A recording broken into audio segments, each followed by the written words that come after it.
Have you ever felt that pressure to be someone you're not? You know, that little voice telling you to fit in? Well, today, we're going to dive into a really powerful modern fable that gets right to the heart of that feeling and explores the quiet courage it takes to find your own true voice again. So, our story kicks off not on Earth, but way out in the celestial ocean. And our main character is, well, a pearl, but she's made of pure light and sound.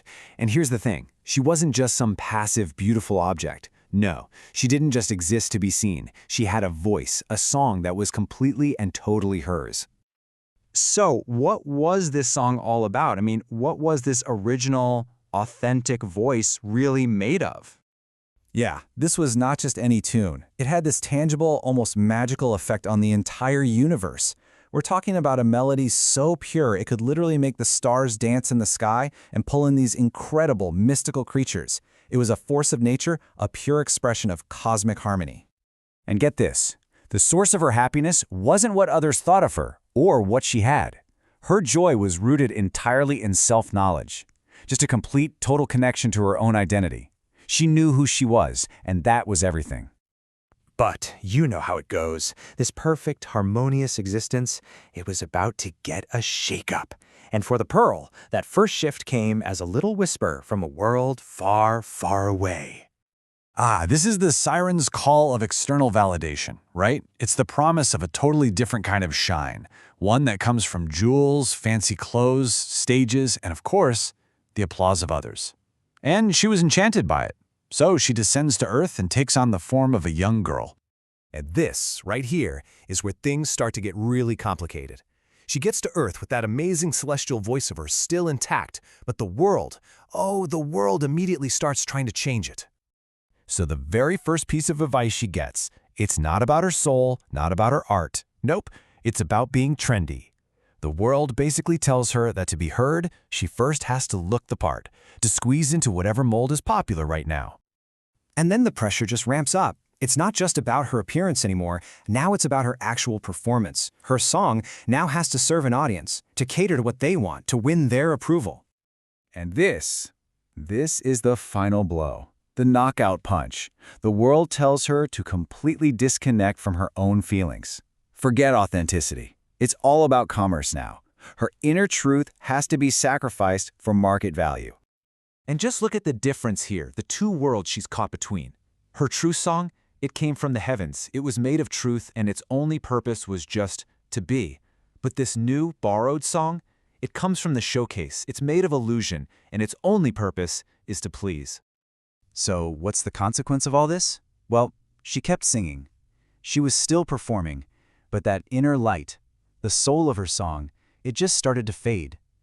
Her voice was still making noise, but her heart had gone completely silent.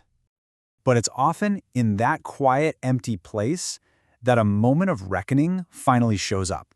And this is the major turning point of the whole story.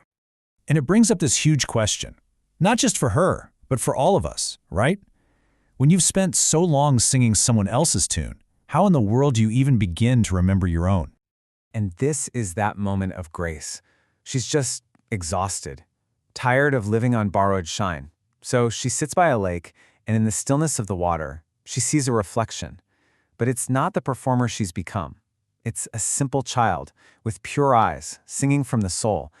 It's a vision of her true self. And in that moment, boom, it all comes rushing back. This isn't just some vague memory. It's a reclamation. It's her declaring, no, wait a minute. This is who I am. My voice was born from the stars. My music is made of truth. Okay, so she's found her voice again. Amazing. But the story doesn't end there. Not by a long shot. The most important part is what she decides to do with it now. And her entire purpose gets a total rewrite. Before, her shine was all about seeking fame, about getting that external applause.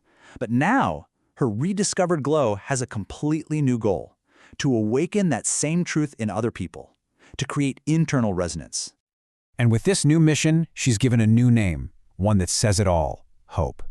She's not just the pearl anymore. She's a symbol, a guide for anyone else who's lost their way.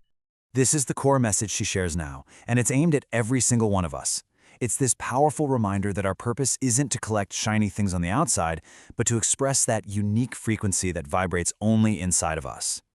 And the story ends with this beautiful idea of a ripple effect. Her one act of courage isn't just a singular event.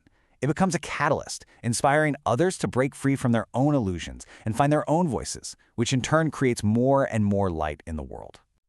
So, as we wrap up, let's bring this question home. In the story, it was trends, applause, and sales that quieted the Pearl song. So, for you, what is it? What is that one whisper from the outside world that tempts you to turn down the volume on the song that vibrates within?